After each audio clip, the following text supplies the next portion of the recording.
Hi hello welcome to AJ coaching centre. நாம் இன்னைக்கு பார்க்க போகிறது தமிழ் இலக்கணத்தில் இடுகுறி பெயர் மற்றும் காரண பெயர். சேனலில் முதல்ல பார்க்குறவங்களா இருந்தால் சப்ஸ்கிரைப் பண்ணுங்க. அப்போ தான் நாங்கள் போடுற வீடியோக்கள் அடுத்தடுத்து உங்களை வந்து சேரும். வாங்க வீடியோக்குள்ளே போகலாங்களா? இடுகுறி பெயர் மற்றும் காரண பெயர். நம் முன்னோர் பெயர் சொற்களை அவை வழங்கும் அடிப்படையில் இடுகுறி பெயர் காரண பெயர் என இருவகைப்படுத்தினர். இடுகுறி பெயர் அப்படின்னு பார்த்தீங்கன்னா, நம் முன்னோர் சில பொருட்களுக்கு காரணம் கருதாமல் பெயரிட்டு வழங்கினர். அவ்வாறு இட்டு வழங்கிய பெயர்கள் இடுகுறி பெயர்கள் ஆகும். காரணம் அறியவிலா பெயர்கள் எல்லாம் இடுகுறி பெயர்களே. இதை இப்படின்னு சொல்லலாம் பாருங்க. நம் முன்னோர்கள் எப்பொருளை எச்சொல்லால் எப்படி சொன்னார்களோ அப்பொருளை அச்சொல்லால் அப்படியே சொல்வது மரபு. பார்த்தீங்கன்னா, பிற மொழிகளில் இடுகுறி பெயர்களே மிகுதியாக உள்ளன. எடுத்துக்காட்டு மண், மரம், காற்று, நாய், கோழி, மாடு, மலை. இடுகுறி பொதுப்பெயர், இடுகுறி சிறப்பு பெயர் என இடுகுறி பெயர்கள் இரண்டு வகைப்படும். அதுல முதல்ல பார்க்க போறது இடுகுறி பொதுப்பெயர். மலை என்பது அனைத்து மலைகளுக்கும் பொதுப்பெயர். காடு என்பது அனைத்து வகை காடுகளுக்கும் பொதுப்பெயர். மாடு என்பது பல்வகை மாடுகளுக்கும் பொதுப்பெயர். இவ்வாறு அனைத்துக்கும் பொதுவாக வரும் இடுகுறி பெயர்களே இடுகுறி பொதுப்பெயர் என கூறுவோர். மரம் என்னும் சொல் மா, பலா, வாழை, தென்னை முதலிய மரவகை அனைத்திற்கும் இடுகுறி பெயர்களாக பொதுவாக வரும். எடுத்துக்காட்டு பார்த்தீங்கன்னா, மரம், காடு, செங்கல், முக்காளி. இடுகுறி சிறப்பு பெயர் அப்படின்னு பார்த்தீங்கன்னா, ஓர் இடுகுறி பெயர் குறிப்பாக ஒரு பொருளை மட்டும் குறிப்பது இடுகுறி சிறப்பு பெயர் எனப்படும். தென்னை என்னும் சொல் ஒரு காரணமும் இன்றி இடுகுறி பெயராய் நின்று ஒரு பொருளுக்கே சிறப்பாய் வருவதனால் அவை இடுகுறி பெயர் என சிறப்பு பெயராயிற்று. பார்த்தீங்கன்னா, தென்னை மரம். எடுத்துக்காட்டு மா, கருவேலங்காடு. மாமரத்தை மாமரம்னு சொல்றோம். கருவேலங்காடு அப்படின்னு பார்த்தீங்கன்னா, கருவேல மரங்கள் நிறைந்த பகுதி. காடு கருவேலங்காடு அப்படின்னு சொல்றோம். காரண பெயர் அப்படின்னு பார்த்தீங்கன்னா, நம் முன்னோர் சில பொருட்களுக்கு காரணம் கருதி பெயரிட்டனர். இவ்வாறு காரணத்தோடு ஒரு பொருளுக்கு வழங்கும் பெயர் காரண பெயர். தமிழில் காரண பெயர்களே மிகுதியாக உள்ளன. எடுத்துக்காட்டு பாருங்க, 4 கால்கள் இருப்பதனால் நாற்காலி, கரும்பலகை. இவை ரெண்டும் எடுத்துக்காட்டு. இதுலயும் பாருங்க, இடுகுறி பெயர்கள் மாதிரியே காரண பொது பெயர், காரண சிறப்பு பெயர் என 2 காரண பெயர்களும் உண்டு. அதுல காரண பொது பெயர் முதல்ல பார்க்கலாம். பறவை என்னும் சொல்லை எடுத்துக்கொள்வோம். பறப்பதனால் பறவை என காரணம் கருதி வழங்கும் பெயராயிற்று. எடுத்துக்காட்டு பார்த்தீங்கன்னா, காகம், குயில், புறா, கிளி ஆகிய அனைத்தையும் பறவை எனும் பொது சொல்லால் அழைக்கிறோம்.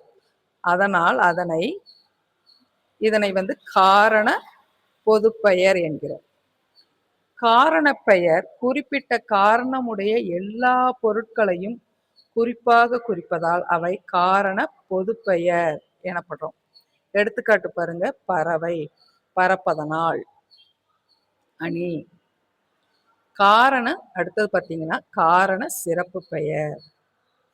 வளையல் போல சில பொருட்கள் வளைந்து வட்டமாக இருக்கும். இருப்பினும் அவையெல்லாம் வளையல் என்று அழைக்கப்படுவதில்லை.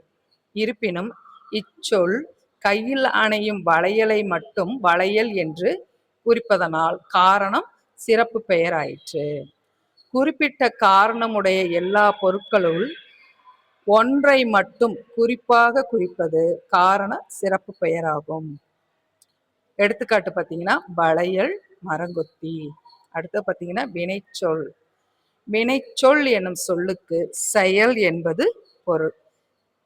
செயலை குறிக்கும் சொல் வினைச்சொல் எனப்படும். எடுத்துக்காட்டு வா, போ, எழுது, விளையாடு. வினைச்சொல் என்பது செயலையும் காலத்தையும் காட்டும். வேற்றுமை உறுப்பு ஏற்காது. வேற்றுமை உறுப்புகள் எவை என அறிவலாங்களா? ஐ, ஆல், கூ, இன், அது, கண். இந்த உறுப்புகளை அவை ஏற்காது.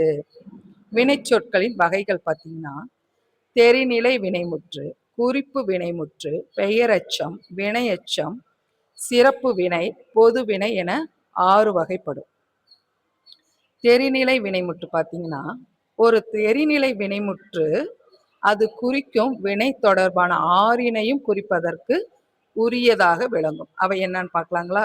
ஃபர்ஸ்ட் வந்து 1 வினையை செய்பவன், 2வது வினை செய்வதற்கு உரிய கருவி, 3வது பார்த்தீங்கன்னா வினை செய்வதற்குரிய இடம், 4வது வினைக்குரிய செயல், 5வது வினை நிகழும் காலம், 6வது பார்த்தீங்கன்னா வினையால் செய்யப்படும் பொருள்.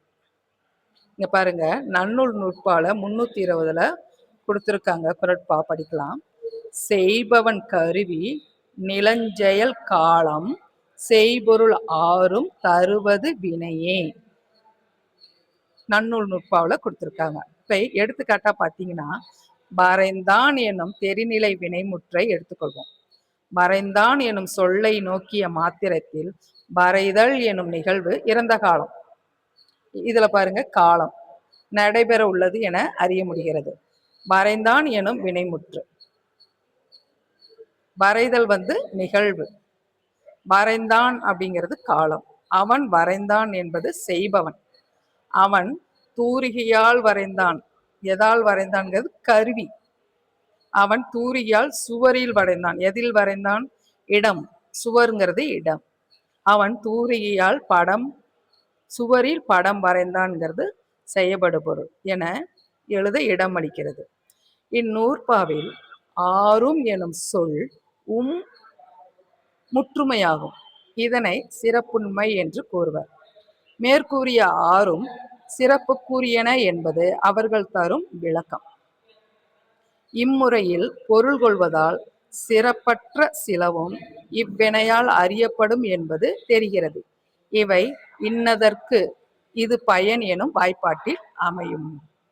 அதாவது மேற்கூறிய எடுத்துக்காட்டில் யாரோ ஒருவர் கேட்டதற்காக வரைந்தான், பணம் பெற வேண்டும் என்னும் பயன் நோக்கி வரைந்தான் முதலியவற்றை பெற வாய்ப்புண்டு. ஒரு தெரிநிலை வினைமுற்றில் பகுதி செயலையும் விகுதி செய்பவனையும் இடைநிலை காலத்தையும் காட்டும். புரியுதுங்களா? நன்றி. அடுத்த பதிவில் சந்திக்கலாம்.